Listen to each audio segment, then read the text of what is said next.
Assalamualaikum warahmatullahi wabarakatuh. Apa kabar teman-teman semuanya? Kembali lagi bersama saya Izzatul Umma Al-Dhahiro, NIM 23 dari Prodi Pendidikan Masyarakat Fakultas Keguruan dan Ilmu Pendidikan Universitas Jember. Video kali ini berisikan materi pembelajaran program kesetaraan paket C mata pelajaran PPKN yang bertemakan nilai-nilai Pancasila dalam kerangka praktek penyelenggaraan pemerintah negara. Jadi tujuan pembelajaran ini utamanya yaitu untuk membekali warga belajar, terutama para pemimpin dan calon pemimpin, dengan pemahaman yang kuat mengenai nilai-nilai Pancasila serta dampak positifnya dalam penyelenggaraan pemerintahan. Dari materi pembahasan ini ada 2 poin, yaitu sistem nilai dalam Pancasila dan yang kedua yaitu nilai-nilai Pancasila dalam penyelenggaraan pemerintahan. Yang pertama yaitu sistem nilai dalam Pancasila.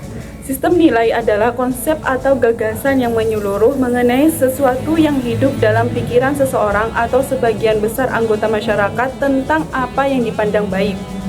Pancasila sebagai nilai mengandung serangkaian nilai yaitu ketuhanan, kemanusiaan, persatuan, keadilan. Kelima nilai tersebut merupakan satu kesatuan yang utuh, tidak terpisahkan mengacu kepada tujuan yang satu. Pancasila sebagai suatu sistem nilai termasuk ke dalam nilai moral atau nilai kebaikan dan merupakan nilai dasar yang bersifat abstrak.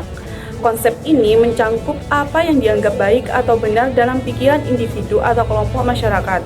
Sistem nilai mempengaruhi cara individu atau sekelompok memandang, memahami, dan merespon situasi, tindakan, dan keputusan dalam kehidupan sehari-hari. Dan selanjutnya yaitu inti dari materi ini, nilai-nilai Pancasila dalam penyelenggaraan pemerintahan negara. Yang pertama yaitu nilai sila ketuhanan yang Maha Esa. Nilai ini menggarisbawahi pentingnya rasa ketaatan kepada Tuhan yang Maha Esa dalam penyelenggaraan pemerintahan. Nilai ini tercermin dalam pemeliharaan kerukunan antaragama dan kebebasan beragama. Pemerintahan harus menjaga agar semua warga negara merasa aman untuk menjalankan agama dan kepercayaan tanpa ada diskriminasi atau tekanan. Di mana dalam konteks ini penyelenggaraan pemerintahan pentingnya nilai ini tercermin dalam pemeliharaan kerukunan antaragama dan kebebasan beragama. Pemerintahan harus menjadi perlindungan dan mengayomi bagi semua warga negara tanpa memandang perbedaan agama atau kepercayaan mereka, seperti menghormati hak setiap individu untuk menjalankan agama dan kepercayaannya antar bagian integral dari sebuah masyarakat yang inklusif dan beradab. Selanjutnya, nilai sila kemanusiaan yang adil dan beradab. Nilai ini menegaskan pentingnya menghormati martabat manusia dan mengutamakan keadilan. Dalam pemerintahan, hal ini tercermin dalam perlindungan hak asasi manusia, penegakan hukum yang adil, dan upaya untuk mengurangi kesenjangan sosial. Pemerintah harus memastikan bahwa kebijakan dan tindakan mereka memperhatikan kesejahteraan dan hak semua warga negara. Artinya, perlindungan hak asasi manusia, pemerintah memiliki tugas untuk mengamankan hak asasi manusia setiap warga negara, termasuk hak atas kebebasan berpendapat, hak atas privasi, hak atas pendidikan, dan hak atas kesehatan. Jadi, pemerintah perlu memastikan bahwa hukum ditegakkan secara adil dan merata, tanpa adanya diskriminasi atau penyalahgunaan kekuasaan.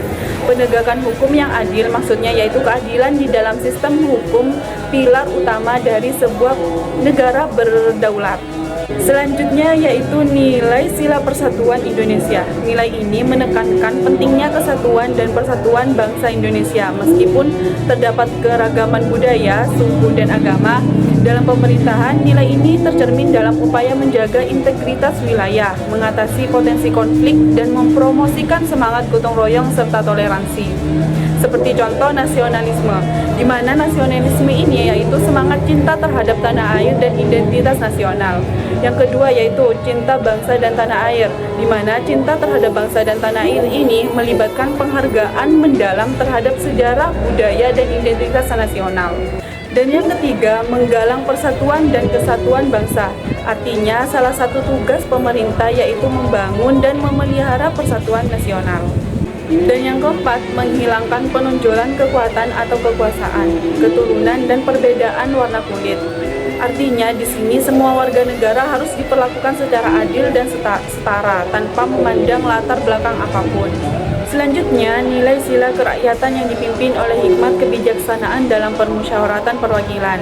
Di sini, nilai ini menyoroti pentingnya partisipasi aktif warga negara dalam proses pengambilan keputusan dan pengaturan pemerintahan.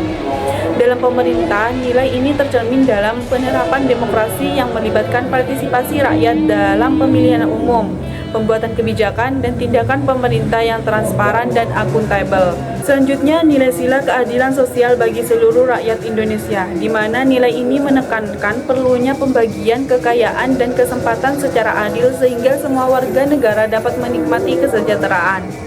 Dalam pemerintahan, nilai ini tercermin dalam upaya untuk mengatasi kemiskinan, pengembangan program-program kesejahteraan sosial, dan mengurangi kesenjangan ekonomi antar wilayah.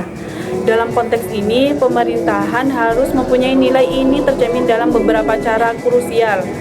Yang pertama yaitu mengatasi kemiskinan, di mana pemerintah memiliki tanggung jawab untuk mengurangi dan mengatasi kemiskinan di masyarakat. Dan yang kedua yaitu program kesejahteraan sosial. Pemerintah perlu mengembangkan dan menjalankan program kesejahteraan sosial yang berfokus pada seperti membentuk kelompok-kelompok yang membutuhkan seperti lansia, anak-anak, penyandang disabilitas, dan keluarga miskin. Ini dapat mencakup bantuan tunai, bantuan pendidikan, program perumahan, dan layanan kesehatan yang terjangkau. Jadi itu tadi teman-teman pemaparan materi mengenai nilai-nilai Pancasila dalam penyelenggaraan pemerintah. Semoga dapat bermanfaat dan dapat dipahami ya. Sekian dari saya, mohon maaf apabila ada kesalahan atau kata yang kurang berkenan. Wassalamualaikum warahmatullahi wabarakatuh.